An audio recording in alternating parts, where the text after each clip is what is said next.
పవన్ కళ్యాణ్ పై మంత్రి పొన్నం ప్రభాకర్ సంచలన వ్యాఖ్యలు చేశారు. పవన్ కళ్యాణ్ ముమ్మాటికి తెలంగాణ వ్యతిరేకే అంటున్నారు పొన్నం. తెలంగాణ వ్యతిరేకి పవన్ తో బీజేపీ ఎలా పొత్తు పెట్టుకుందంటూ ప్రశ్నిస్తున్నారు. జనసేన పొత్తుపై బీజేపీ సమాధానం చెప్పాలంటున్నారు. పవన్ ను ఎప్పటికీ తెలంగాణ వ్యతిరేకంగానే చూస్తామంటూ పొన్నం అంటున్నారు. తెలంగాణ గురించి ఎన్నోసార్లు పవన్ చులకనగా మాట్లాడారని, ఇటీవల తెలంగాణపై పవన్ కళ్యాణ్ అనుచిత వ్యాఖ్యలు చేశారని, అయితే ఇప్పటికీ పవన్ కళ్యాణ్ క్షమాపణలు చెప్పకపోవడంపై నేతలు ఆగ్రహం వ్యక్తం చేస్తున్నారు. ఈ నేపథ్యంలోనే పొన్నం కీలక వ్యాఖ్యలు చేశారు. ఒక్కసారి పొన్నం ఏమన్నారో చూద్దాం.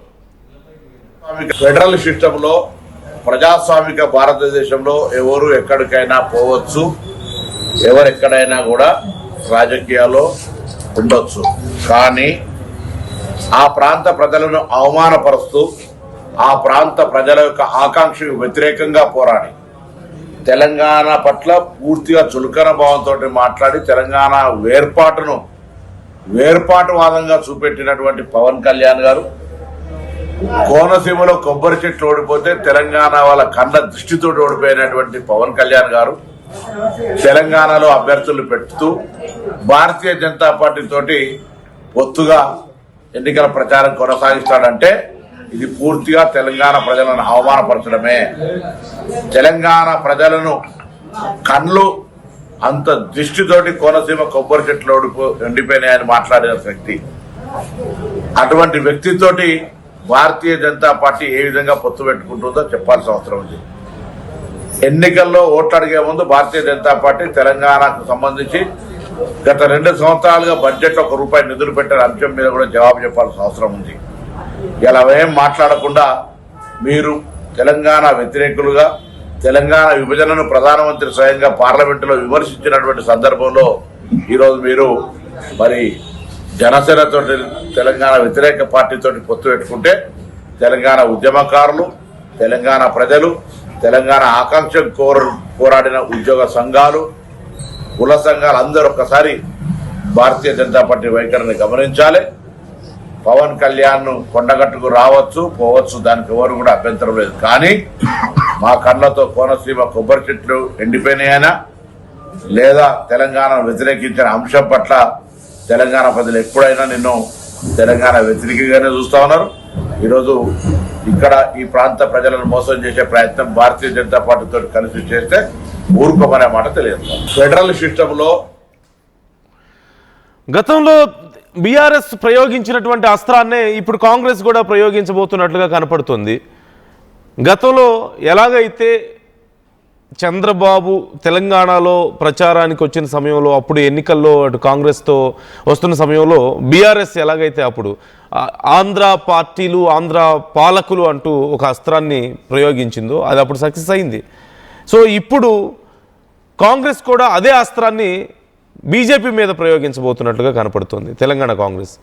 ఇప్పుడు పవన్ కళ్యాణ్ తెలంగాణ వ్యతిరేకి అంటున్నారు. ఈ మధ్య కాలంలో పవన్ కళ్యాణ్ చేసినటువంటి వ్యాఖ్యలను ఆయన ప్రస్తావిస్తూ కోనసీమలో కొబ్బరి చెట్లు తెలంగాణ ప్రజల దిష్టి తగిలి అక్కడ ఎండిపోయాయి అని చెప్పేసి మాట్లాడారు. అప్పుడు మాటలకు మరి క్షమాపణ కూడా చెప్పలేదు, ఆయన రిగ్రెట్ కూడా ఫీల్ అవ్వలేదు. తెలంగాణ వ్యతిరేకే, మొదటి నుంచి అదే మనస్తత్వం వాళ్ళది. మళ్ళీ అలాంటి వ్యక్తులు వచ్చి ఇక్కడ ఎలా ప్రచారం చేస్తారు, ఈ తెలంగాణ బీజేపీ ఎలా వాళ్ళతో పొత్తు పెట్టుకుంటుంది అంటూ మాట్లాడారు. ఇప్పటికే మనం చూసాం తెలంగాణ బీజేపీ అధ్యక్షులు మరోవైపు అటు కిషన్ రెడ్డి వెళ్ళి డిప్యూటీ సీఎంతో భేటీ అవ్వడం, డిస్కస్ చేయడం, ఆ తర్వాత ఒక పోస్ట్ కూడా పెట్టారు తెలంగాణ బీజేపీ నుంచి పవన్ కళ్యాణ్ ఇక్కడ ప్రచారం చేయబోతున్నారని. ఈ నేపథ్యంలో ఇప్పుడు పవన్ తెలంగాణ జనసేన నాయకులతో ఆల్రెడీ భేటీ అయినట్లుగా తెలుస్తుంది. నిన్న ఈరోజు డిస్కషన్స్ కూడా అయ్యాయట. సో ఇక్కడ ప్రచారానికి వస్తున్నట్లుగా చెప్పారు. ఈ నేపథ్యంలో ఇప్పుడు కాంగ్రెస్ ఈ విషయాన్ని హైలైట్ చేసే ప్రయత్నం చేస్తుంది. పవన్ కళ్యాణ్ చేసినటువంటి మాటల్ని పొన్నం విమర్శిస్తున్నారు. మరొకసారి ఆ మాటలను గుర్తు చేస్తూ విమర్శిస్తున్నారు. తెలంగాణ వ్యతిరేకతో మీరు ఎలా పొత్తు పెట్టుకుంటారంటూ బీజేపీని అడుగుతున్నటువంటి పరిస్థితి కనిపిస్తుంది. సో మున్సిపల్ ఎన్నికల ప్రచారం ఇప్పటికే మనం చూస్తున్నాం. ఈ నేపథ్యంలో జనసేనాని కూడా మున్సిపల్ ఎన్నికల ప్రచారంలోకి రాబోతున్న నేపథ్యంలో పొన్నం చేస్తున్నటువంటి వ్యాఖ్యలు ఇవి. సో కాంగ్రెస్ ఇదే గతంలో బీఆర్ఎస్ ఉపయోగించిన అస్త్రాన్నే కాంగ్రెస్ ఉపయోగించబోతుంది అనేది కనపడుతుంది. మరి ఏ సమీకరణాలు ఎలా ఉండబోతున్నాయి, వీటి ఫలితం ఎలా ఉండబోతుంది అనేది చూద్దాం. ఒకసారి మా ప్రతినిధి చంద్రశేఖర్ మనతో జాయిన్ అవుతున్నారు. చంద్రశేఖర్, పొన్నం ప్రభాకర్ అంటున్నారు తెలంగాణ వ్యతిరేకతో మీరు ఎలా పొత్తు పెట్టుకుంటారు అని బీజేపీని అడుగుతున్నారు. సో అసలు జనసేనాని ఎక్కడెక్కడ ప్రచారం చేస్తారనే షెడ్యూల్ వచ్చిందా, కన్ఫర్మ్ ఏమైనా అయిందా, ఏ రోజుల్లో ఎక్కడెక్కడ ప్రచారం చేస్తారనేది? అట్ ది సేమ్ టైం ఇప్పుడు కాంగ్రెస్ స్ట్రాటజీ ఏంటి మరి దీనికి ఆపోజిట్లో? ఎస్ సార్, మీరు అన్నట్టుగా పవన్ కళ్యాణ్, ఆంధ్రప్రదేశ్ ఉప ముఖ్యమంత్రి పవన్ కళ్యాణ్ కొండగట్టు అంజన్న క్షేత్ర పర్యటనకు వస్తే మేము స్వాగతిస్తాము. ఎందుకంటే ఇక్కడి నాయకులు ప్రజలంతా కూడా కలియుగ వైకుంఠ దైవం వెంకన్నను దర్శించుకోవడానికి తిరుమల తిరుపతి వెళ్తుంటారు, వస్తుంటారు. అయితే రాజకీయంగా భారతీయ జనతా పార్టీ తరఫున ప్రచారం చేయడానికి మధ్యలో వస్తున్నారు. దీనికి సంబంధించి భారతీయ జనతా పార్టీ తెలంగాణ రాష్ట్ర అధ్యక్షుడు రామచంద్రరావు, అలాగే కేంద్ర బొగ్గు గనుల శాఖ మంత్రి కిషన్ రెడ్డి వీళ్ళు కలవడము, వారు సరే అనడము, షెడ్యూల్ ఖరారు కావడం జరిగింది. చకచకా జరిగిపోయింది. అయితే ఈ మధ్య కాలంలో పవన్ కళ్యాణ్ చేసినటువంటి వ్యాఖ్యలు, కోనసీమలో కొబ్బరి ఎండిపోవడానికి తెలంగాణ ప్రజల దృష్టి కలిగింది అనేటువంటి కోణంలో చేసినటువంటి వ్యాఖ్యలను వీళ్ళు అప్పుడే కూడా ఖండించారు. మళ్ళీ తాజాగా మరొకసారి ఎన్నికల నేపథ్యంలో తీవ్రంగా ఖండిస్తున్నటువంటి పరిస్థితి. మొత్తం మీద నిన్నటికి నిన్న కరీంనగర్ జిల్లా చొప్పదండి సమీపంలో గుమ్లాపూర్లో రేవంత్ రెడ్డి పాల్గొన్నటువంటి బహిరంగ సభలలో ప్రత్యక్షంగానే మంత్రి పొన్నం ప్రభాకర్ ఆయన ఈ వ్యాఖ్యల్ని గుర్తు చేయడం జరిగింది. మరొక వైపు టీపీసీసీ రాష్ట్ర అధ్యక్షుడు సైతం మహేష్ కుమార్ గౌడ్ కామెంట్ చేశారు. మహేష్ కుమార్ గౌడ్ ఒకవైపు, పొన్నం ప్రభాకర్ మరొక వైపు, ఇతర కాంగ్రెస్ నేతలు సైతం కొంత వ్యతిరేకిస్తున్నటువంటి పరిస్థితి. మీరు ఎందుకు వస్తారు, మీకు నాయకులు లేరా, మీకు చేతగైతట్లేదా? ఆంధ్ర పాలకులు తెలంగాణ రాష్ట్ర ఆవిర్భావాన్ని వ్యతిరేకించిన వారు, ఇది దిష్టి కలిగింది అని చెప్పిన వ్యాఖ్యలు చేసిన వాళ్ళు ఇక్కడ ప్రచారానికి వస్తే ఎట్లా? ఖచ్చితంగా ఇది ఖండించదగింది. తెలంగాణ ఉద్యమకారులు, తెలంగాణ కోసం త్యాగం చేసినటువంటి వారు, ఉద్యోగులు అంతా సబ్బండ వర్ణాలు కలిసి సాధించుకున్నటువంటి తెలంగాణ పట్ల ఈ విధంగా వ్యాఖ్యలు చేసిన వాళ్ళు ఇక్కడ ప్రచారానికి ఎలా వస్తారు? దీన్ని ఖచ్చితంగా సమాధానం చెప్పాలి తెలంగాణ బీజేపీ నేతలు అనేటువంటి కోణంలో వారు డిమాండ్ చేసినటువంటి పరిస్థితి. తాజాగా హుస్నాబాద్ నియోజకవర్గంలో సైతం మంత్రి పొన్నం ప్రభాకర్ ఈ అంశానికి సంబంధించి వ్యాఖ్యలు చేయడం చర్చకు దారితీసింది. Right. Thank you Chandrashekar, thanks for the details.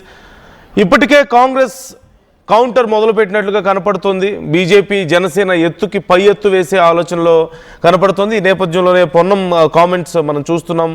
Telangana వ్యతిరేకులతో ఇక్కడ ఎలా మీరు పొత్తు పెట్టుకుంటారు అంటూ. మరోవైపు తెలంగాణలో పవన్ కళ్యాణ్ యొక్క ప్రచారాన్ని ఉపయోగించుకోవాలని బీజేపీ ప్రయత్నాలు చేస్తుంది. ఇప్పటికే మనం చూసాం పంచాయతీ ఎన్నికల్లో జనసేన సపోర్ట్తో మద్దతుతో గెలిచినటువంటి కొంతమందితో జనసేనని భేటీ అవ్వడం లాస్ట్ టైం వచ్చినప్పుడు. ఈసారి మున్సిపల్ ఎన్నికల్లో తెలంగాణలో జనసేన పోటీ చేస్తుందని ప్రకటించడం ఇప్పటికే ఆ హడావుడిలో మునిగిపోయారు. ఇలాంటి తరుణంలో ఇటు బీజేపీ పవన్ కళ్యాణ్ కలిసి వెళ్ళాలి అన్న డిస్కషన్ జరగడం, ఇప్పుడు బీజేపీ కోసం పవన్ కళ్యాణ్ ప్రచారానికి వస్తుండడం, ఇదంతా కూడా చాలా కీలకమైనటువంటి పరిణామంగా మారింది. తెలంగాణలో బీజేపీకి అవసరమైనటువంటి ఆ కిక్ స్టార్ట్కి, ఒక బూస్ట్కి పవన్ కళ్యాణ్ ఎంతవరకు అనుకూలంగా ఉంటారు అనేది మాత్రం కొంచెం కీలకమైనటువంటి అంశమే. So try to comment your opinions. మీ అభిప్రాయాలు ఎలా ఉన్నాయి అంశానికి సంబంధించి? పవన్కి చాలా క్లియర్గా పవన్ మీద చాలా సీరియస్ కామెంట్స్ చేస్తున్నారు. మరి దీనికి సంబంధించి ఖచ్చితంగా ఇప్పుడు తెలంగాణలో జనసేన రెస్పాండ్ అయ్యే అవకాశాలు ఉన్నాయి. సో ఎలా డిఫెండ్ చేసుకుంటారు? తెలంగాణ వ్యతిరేకి అనే ముద్రని పవన్ కళ్యాణ్ మీద వేయాలని ప్రయత్నిస్తున్నటువంటి కాంగ్రెస్ ప్రయత్నాన్ని ఇప్పుడు జనసేన కానీ బీజేపీ కానీ, తెలంగాణలో ఉన్నటువంటి జనసేన కానీ బీజేపీ కానీ ఎలా డిఫెండ్ చేసుకుంటారు అనేది చాలా కీలకమైనటువంటి పరిణామంగా మారింది. So try to comment your opinions.